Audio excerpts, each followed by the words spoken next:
दोस्तों, एक अमित नाम का पुलिस कांस्टेबल होता है। इसकी उम्र 25 साल के करीब थी। यह 6 फुट लंबा हट्टा कट्टा जवान लड़का था। आज ये एक ऐसी लड़की के साथ संबंध बनाने वाला था। उस लड़की की उम्र महज 16 साल थी। यह उस लड़की के कमरे में जाता है और उससे बातचीत करने लगता है और थोड़ी देर के बाद अपने कपड़े उतारता है और उसके साथ संबंध बनाने लगता है। लगभग 2 बार उसके साथ संबंध बनाता है और जब थक जाता है तो वहीं पर लेट जाता है। लेकिन वह लड़की बार बार यही कह रही थी कि उसे उसके साथ और सोना है। उसकी इच्छा कर रही है और उसके साथ काम करने का मन कर रहा है। फिर पुलिस कांस्टेबल अमित जो होता है वह उसके कहने के मुताबिक उसके साथ एक बार और संबंध बनाता है और जब थक जाता है तो फिर से लेट जाता है। लेकिन वह लड़की फिर से बार बार यही कह रही थी कि उसके साथ उसे और सोना है और संबंध बनाना है। उसकी और इच्छा कर रही है। फिर से जब उसकी यह बात सुनता है तो वह हैरान और परेशान हो जाता है और ये सोचने लगता है कि आखिर एक 16 साल की लड़की ऐसा कैसे कह सकती है। फिर वो जैसे तैसे करके उसको समझा देता है और सुला देता है।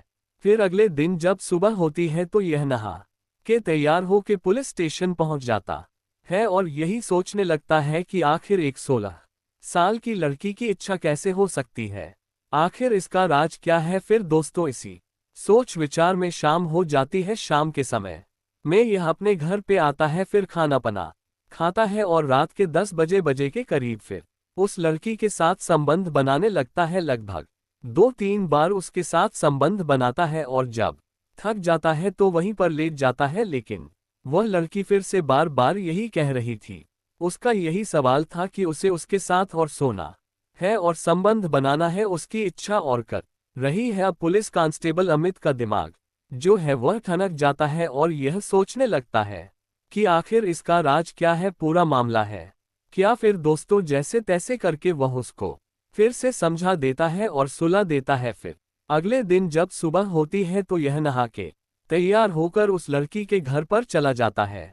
उसके माता पिता के घर पर चला जाता है और उनको पूरी कहानी बताता है कि मैं आपकी लड़की के साथ कितनी भी बार संबंध बना लूं, लेकिन उसकी इच्छा और ज्यादा करती है। उसको काम वासना और ज्यादा होती है। आखिर इसका राज क्या है। फिर लड़की का पिता उस लड़के को एक ऐसी कहानी बताता है, एक ऐसे राज के बारे में बताता है। जब पुलिस कांस्टेबल अमित उस राज के बारे में सुनता है तो उसके पैरों के नीचे से जमीन खिसक जाती है। उसके होश उड़ जाते हैं। दोस्तों, आखिर यह राज क्या था। जब आप इसके बारे में जानोगे तो आपके भी होश उड़ जाएंगे। आप भी दंग रह जाओगे और यह सोचने पर मजबूर हो जाओगे कि एक माता पिता अपनी 16 साल की बेटी के साथ ऐसा कैसे कर सकते हैं। इसीलिए इस कहानी में आप अंत तक बने रहिएगा, क्योंकि इस कहानी से आपको एक बहुत बड़ी सीख मिलने वाली है। बाकी दोस्तों, हमारी आप लोगों से एक छोटी सी रिक्वेस्ट है। अगर अभी तक आपने हमारे चैनल को सब्सक्राइब नहीं किया है तो चैनल को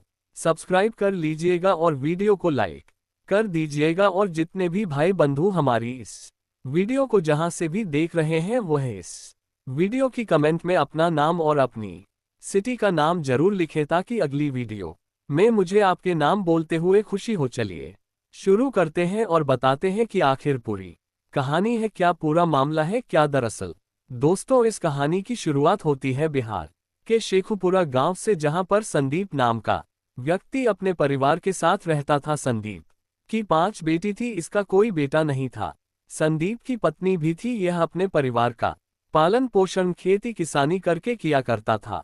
किसी तरह की कोई दिक्कत परेशानी नहीं थी। मार्च 2024 होली का त्योहार का समय होता है। संदीप की बड़ी बेटी का नाम निशा होता है। इसकी उम्र 16 साल के करीब थी। निशा अपनी सहेलियों के साथ बड़े धूमधाम से होली का त्योहार मना रही थी। शाम के 4 बजे के करीब वो अपने घर पे आती है और नहाने के लिए बाथरूम चली जाती है। जैसे ही वो बाथरूम जाती है तुरंत उसके घर पे 3 बदमाश घुस आते हैं और निशा के माता पिता को बांध देते हैं रस्सी से। फिर निशा के बाथरूम में चले जाते हैं और उससे छेड़छाड़ करने लगते हैं। उसकी वीडियो भी बनाते हैं, उसके फोटो भी खींच लेते हैं। उसके बाद संदीप की जो 2 छोटी लड़की होती हैं वह तुरंत घर से बाहर निकलती हैं और पड़ोसियों को पूरी कहानी बताती है और अपने घर लेकर आ जाती हैं और पड़ोसियों की मदद से इनको पकड़ लिया जाता है पुलिस की उसी टीम में अमित नाम का एक लड़का होता है। इसकी उम्र 25 साल के करीब थी। इसकी हाइट भी 6 फुट थी। यह हट्टा कट्टा जवान लड़का था। जब निशा को देखता है तो देखते ही दंग रह जाता है। इसके होश उड़ जाते हैं क्योंकि निशा देखने में खूबसूरत की एक बला था। वह परी के जैसी लग रही थी। अगर कोई भी इंसान उसे देखे तो एक ही नज़र में पसंद कर ले। फिर अमित इसके ऊपर मोहित हो जाता है। इससे शादी करना चाहता था। इससे प्यार करने लगता है। फिर वह तीनों बदमाशों को लेकर पुलिस स्टेशन पहुंच जाता है और इनसे पूछताछ करने लगता है कि आखिर वह उस घर में क्या करने के लिए गए थे, उनका मकसद क्या था। फिर ये तीनों बदमाश अपना जुर्म कबूल कर लेते हैं। अमित जो होता है इन तीनों बदमाशों के फोन से वह वीडियो भी डिलीट करता है और वो फोटो भी डिलीट कर देता है और इनके ऊपर मुकदमा दर्ज करके इनको जेल भेज देता है। दोस्तों, अमित पुलिस स्टेशन में निशा के बारे में ही सोच रहा था। हर वक्त उसी का ख्याल उसको आ रहा था। इस तरीके से 15 दिन का समय गुजर जाता है। जब अमित अपने आप को रोक नहीं पाता है, बर्दाश्त नहीं कर पाता है, तो तुरंत निशा के घर पर चला जाता है और उसके माता पिता से कहता है कि वह निशा से प्रेम करता है, मोहब्बत करता है और उसे अपनी दुल्हन बनाना चाहता है। जब निशा के माता पिता उसकी यह बात सुनते हैं तो कहते हैं कि तुम हमें एक दिन का समय दे दीजिए। एक दिन के बाद हम सोच के आपको जवाब दे देंगे। फिर अगले दिन अमित जो है निशा के घर पर चला जाता है और उसके माता पिता से पूछता है कि क्या तुमने सोचा है। फिर उसके माता पिता तैयार हो जाते हैं इस शादी के लिए और कहे हैं कि हम निशा की शादी तुमसे करने के लिए तैयार हैं। फिर अमित भी अपने परिवार वालों को मना लेता है। फिर इन दोनों का रिश्ता पक्का हो जाता है।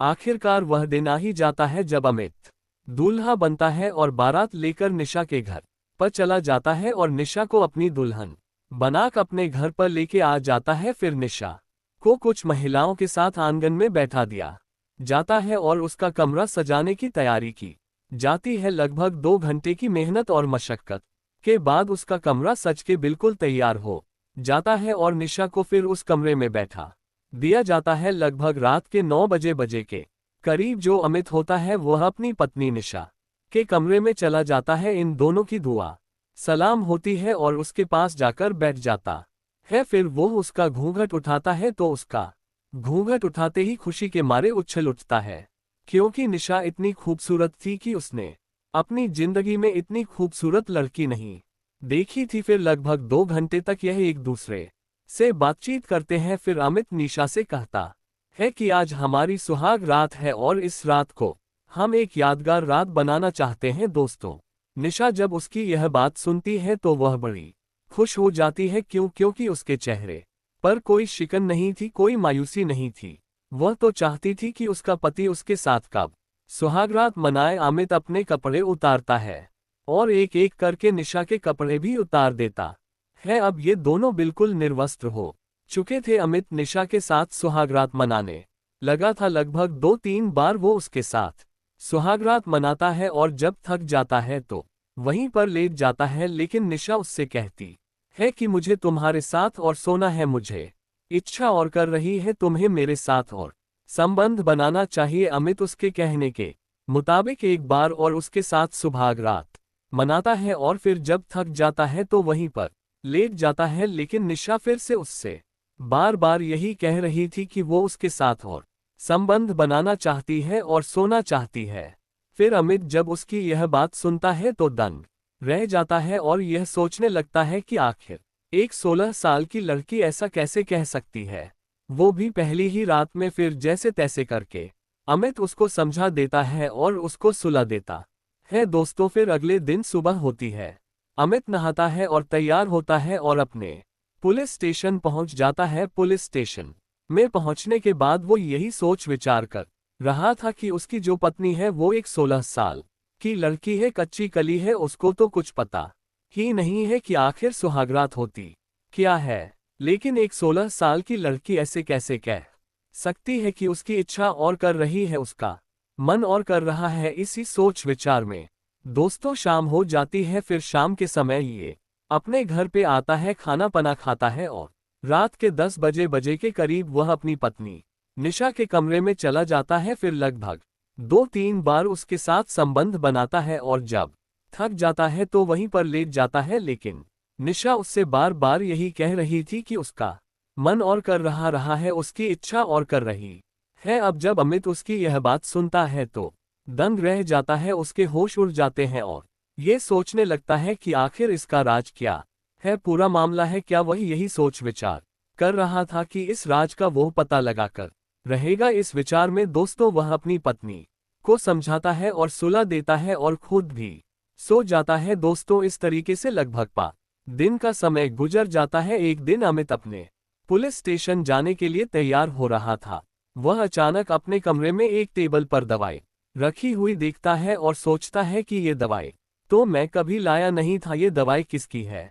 फिर वह चुपके से वो दवाई उठाता है और अपनी जेब में डाल लेता है और पुलिस स्टेशन पहुंच जाता है। पुलिस स्टेशन में उसको जब थोड़ा सा समय मिलता है तो नजदीकी एक हॉस्पिटल जाता है और वहां के डॉक्टर से जाकर मिलता है। उसको वह दवाई दिखाता है और ये पूछने लगता है कि आखिर इस दवाई का काम क्या है। फिर वह डॉक्टर जब ये दवाई देखता है तो दंग रह जाता है और अमित को पूरी कहानी बताता है और कहता है कि ये दवाई शक्तिवर्धक दवाई है, हार्मोन्स बढ़ाने वाली दवाई है। ये दवाई कम उम्र की लड़कियों को खिलाई जाती है ताकि कम उम्र में उनका शरीर विकसित हो जाए, बड़ा हो जाए। ये दवाई ज्यादातर कोर्टों पर इस्तेमाल की जाती है। जब अमित डॉक्टर की यह बात सुनता है तो दंग रह जाता है, उसके होश उड़ जाते हैं और वह उस दवाई को लेकर अपने घर पर आ जाता है। दोस्तों अमित को अब पूरी कहानी समझ में आ चुकी थी कि निशा उसके साथ संबंध बनाने के लिए बार बार क्यों कहती थी, क्यों उसकी इच्छा करती थी, क्योंकि वही इन गोलियों का इस्तेमाल करती थी। आखिर निशा ही इन गोलियों का इस्तेमाल करती थी तो आखिर क्यों करती थी, क्या कारण रहा होगा, आखिर इसकी वजह क्या है, क्या इसका राज है। अब वो इस राज का पता लगाने के लिए पूरी तरीके से कोशिश करने लगता है। दोस्तों अमित एक दिन समय निकालता है और अपने ससुराल चला जाता है, यानी कि निशा के माता पिता के घर पर चला जाता है और उनसे जाकर कहता है कि जब भी मैं आपकी बेटी के साथ संबंध बनाता हूं तो उसकी इच्छा और करती है, उसकी इच्छा खत्म नहीं होती है। आखिर इसका राज क्या है, इस राज को जानने के लिए ही मैं यहाँ पर आया हूँ। फिर निशा के पिता संदीप उसकी यह बात सुनते हैं और कहते हैं कि बेटा जैसा तुम समझ रहे हो ऐसा नहीं है। निशा की उम्र 16 साल नहीं है, उसकी उम्र महज 10 साल है। उससे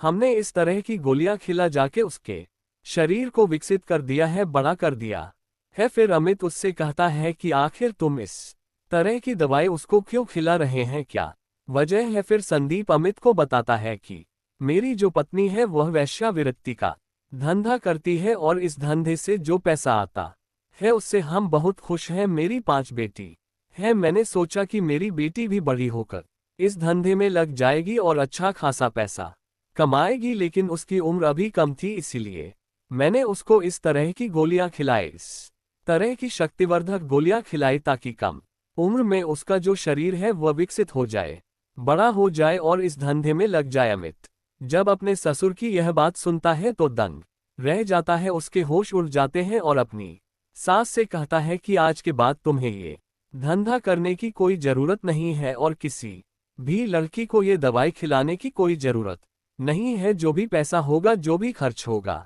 मैं करने के लिए तैयार हूं। जब संदीप अपने दामाद की यह बात सुनता है तो खुश हो जाता है और उससे कहता है कि बेटा आज तुमने हमारी आंखें खोल दी है, आज के बाद ये धंधा हम बिल्कुल नहीं करेंगे और जो दवाई मेरे पास है इसे भी हम फेंक देंगे। मैं किसी भी लड़की को ये दवाई नहीं खिलाऊंगा। उसके बाद अमित वहां से चला जाता है और अपनी पत्नी निशा को लेकर एक हॉस्पिटल में जाता है और वहां की जो लेडी डॉक्टर होती है उनको पूरी कहानी बताता है और कहता है कि इनका इलाज तुम्हें करना ही पड़ेगा। फिर वह लेडी डॉक्टर निशा का इलाज करने लगती है और लगभग 6 महीने के अंदर अंदर निशा बिल्कुल ठीक हो जाती है। अब निशा अपने पति अमित के साथ बड़े अच्छे से रह रही थी, हंसी खुशी रह रही थी। इनको किसी तरह की कोई दिक्कत परेशानी नहीं थी। जो भी खर्चा होता था अमित अपने ससुर के यहाँ पर भेज दिया करता था। दोस्तों इसी कहानी को सुनाने का हमारा मकसद आप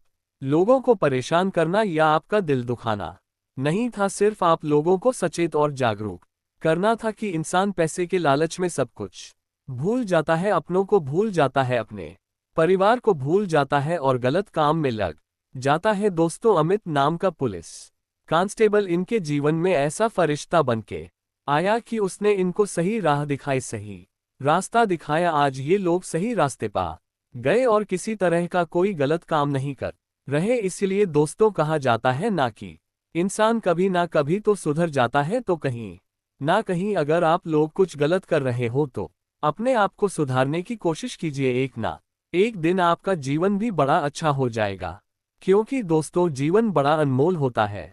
यह जीवन बार बार नहीं मिलता है। बाकी आप लोग हमेशा खुश रहे, अपने परिवार में सुरक्षित रहे और हमारी वीडियो को लगातार देखते रहे।